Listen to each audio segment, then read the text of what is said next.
Hi everyone, this is Dr. Juliet Singler with week 16 of History of Rock and Roll.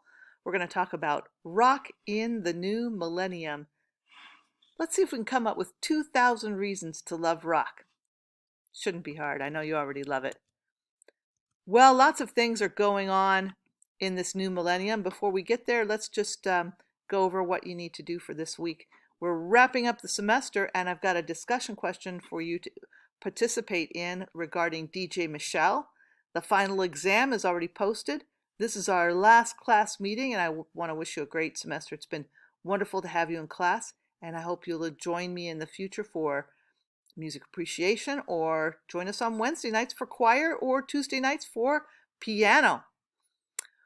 Let's talk about politics and cultural events. In the early 2000s, we had the terrorist event becoming real with 9/11.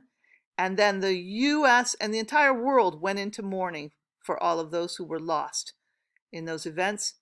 And military action was taken going through Afghanistan into Iraq.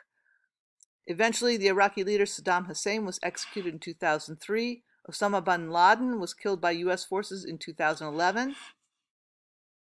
We had Hurricane Katrina ripping through the Gulf Coast in 2005 and all the repair and reconstruction that went with it.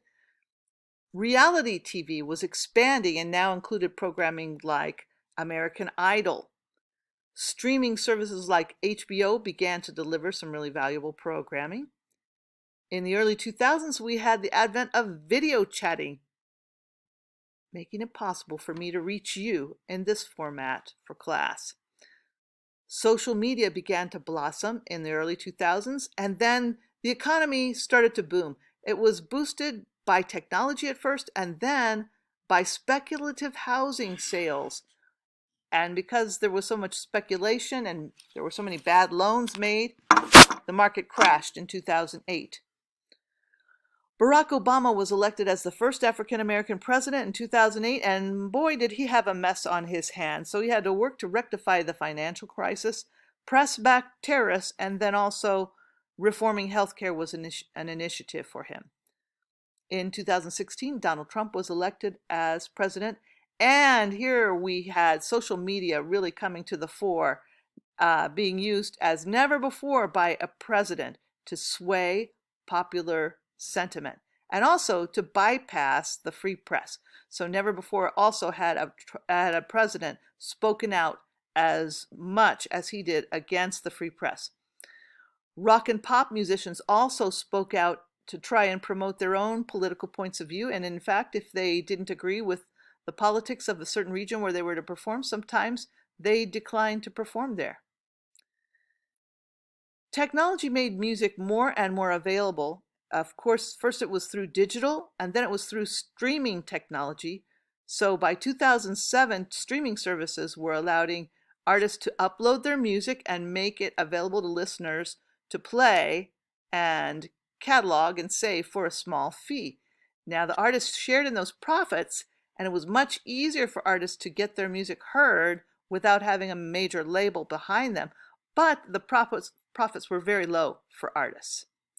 2011, streaming services became cloud-based so that giants like Google, Apple, and Amazon could amass a subscriber base who would pay to listen and store the music across multiple devices. Very handy. Now, some people prefer to return to LPs. You know what those are, the big records that we used to play in the 60s, and began to collect record players and LPs. We did a little demo in class a few years ago with a student who had a record player, and we played a sample side by side, one from a digital sample that we could access via the computer and one on an LP. And guess what? We found that the LP really did sound better. It had kind of a fatter profile of sound that made it very enjoyable to listen to. Satellite radio offered fans direct access to preferred music without commercials at this time. And technology enabled artists to communicate with their fans more directly through social media.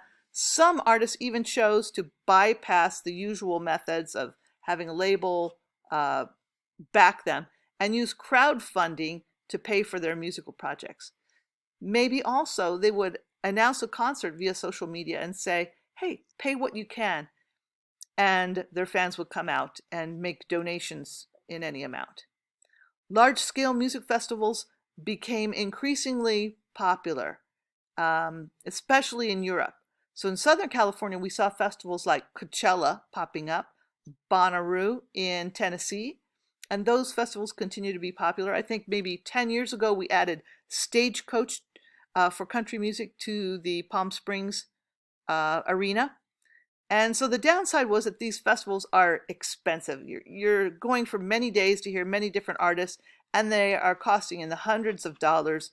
They're generally not affordable for teens unless the teens are being taken along with the rest of their family. In the US, industry showcase concerts became popular because there was a lot of support for indie artists through the college music stations and the College Music Journal. So they started creating showcases for these indie artists. Musicians also increasingly sold rights to their songs to media, especially advertising. So whereas before maybe you wouldn't have heard a Bruce Springsteen song promoting something, some product, maybe now you will. There's certain artists who just really don't lend themselves to that. The Beatles, for instance, you don't hear the Beatles as a backing for anything that they don't morally support.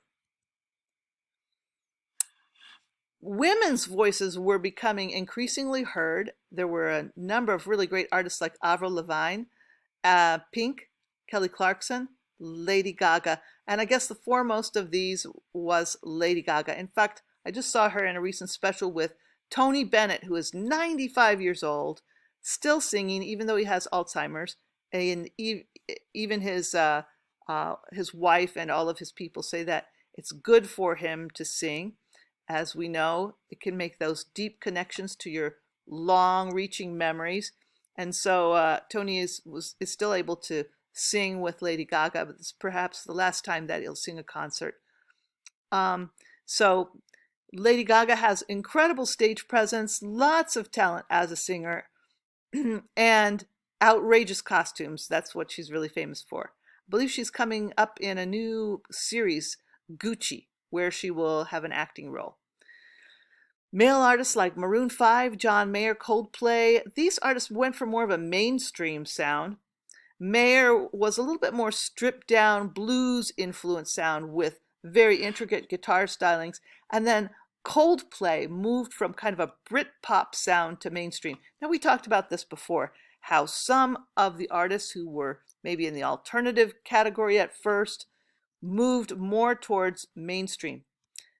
Taylor Swift, as a matter of fact, was one of those artists who started out in country and crossed over to pop, becoming one of the leading songwriters of her generation. But her fans have told me that she did that because she felt confined by being in country. She felt like she couldn't do all of the different kinds of music she wanted to, and that's why she had to cross over into pop. So back to Coldplay, their song Viva la Vida from 2008 is really great. It reached #1, and it has a compound AABA form that has some really interesting variations. So when you listen to this song, which I'll ask you to do on your own, you're going to see that AABA form is there, but the number of measures in each section varies as they go through each segment. Folk styles returned to the mainstream with artists like Alison Krauss, John Hartford, Ralph Stanley, Gillian Welch, and Norah Jones, also Mumford and Sons. And then metal and punk continued to influence groups like Evanescence, Linkin Park, Hoobastank, Nickelback, and Foo Fighters. Speaking of Foo Fighters, this was a group that was founded by Nirvana bassist David Grohl, and they were unique because, in contrast to Nirvana, they took a more humorous, a little bit ironic approach to their music.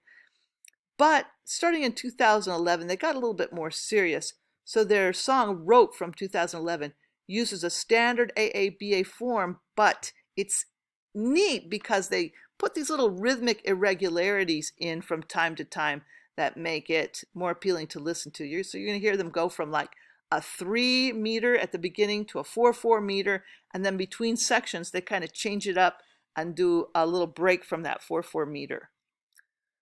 We talked about Taylor Swift already crossing over into pop.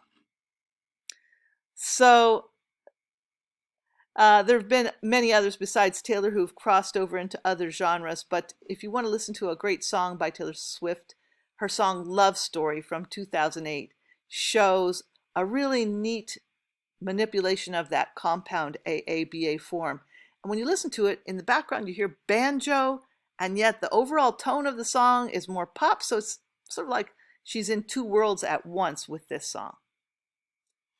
And let's talk about artists like Beyonce, who came from R&B roots. Well, she started out in the group Destiny's Child, and she rose to fame and became the first African-American woman to headline the Coachella Festival. And by the way, that festival and her performances are available, I believe, on Amazon Prime. I watched it, and I think it was remarkable. She's kind of going back to her roots as a player in the high school band, and she brings a high school band out as her backup group in part of the show, and features a number of artists who maybe wouldn't be popular by conventional standards, but they really have something to say and something to contribute. And her message is one of empowerment. Don't worry about how you look, worry about what you have to say and say it. Kanye West dominated in hip hop through the mid-2000s. Say what you will about Kanye and his personal life, but I do like his music. And so I must be one of those middle-class rockers that are attracted to him because he projects this aura of middle-class values. Lil Wayne and CeeLo Green brought Southern rap to the public consciousness. And then you had artists like D'Angelo that created a neo-soul style. Hey, this is a really neat song. I want you to have a listen to it. First, listen to 1970 Curtis Mayfield track, We Are the People, Darker Than Blue. And then listen to D'Angelo's song, Really Love, from the 2015 album Black Messiah, because what he does is kind of uses that Curtis Mayfield song as a reference point, and he also borrows chords from that song. The two songs sound totally different. He's not directly sampling the song. He's just using it as a reference point, and he creates this kind of like vision through his mind. They're speaking at the beginning as he's thinking about his beloved, his partner, and then he starts singing about her. So it forms a reference point for what he has to say and how he relates to his partner. Indie rock, just a couple of words, it proves to be a big seller now, with groups like Wilco leading the way. And Wilco's song Ashes of the American Flags from Yankee Hotel is neat. I like it because they're not afraid to mix it up a little bit. They don't have a strict verse chorus, contrasting verse chorus form. They mix it up a little bit and throw a bridge in there and then throw the refrain back in there. And so it keeps it interesting and helps them get their message across in the way that they want to. Don't forget about artists like Alabama Shake's song from 2012, Hold On. And when you listen to it, you're going to hear a lot of influence of blues and Southern gospel. It has a great slow build. Well, where is rock and roll going? I don't think anyone really knows, and some people would not even care to express an opinion upon it because they want to be surprised. I would say I'm probably in that category. It's accepted by everyone worldwide, and for some people this presents a problem because rock, in its essence, is meant to be music of rebellion. So how can rock rebel if it's accepted everywhere? Well, I have no fear that rock will continue to find new voices as time goes on. I'd like to know what you think of rock and roll and directions that you hear it taking. One of the students in class expressed that hyperpop is becoming a thing with more and more electronic sounds being used. And that stands to reason because with all the social distancing we've had to do from COVID, we've turned a lot more towards electronic manipulation. So maybe that pendulum will spring back to acoustic sounds in the future. Who knows? One thing I know for sure, I love rock and roll, and I've enjoyed teaching you this semester. Have a great holiday. Bye now.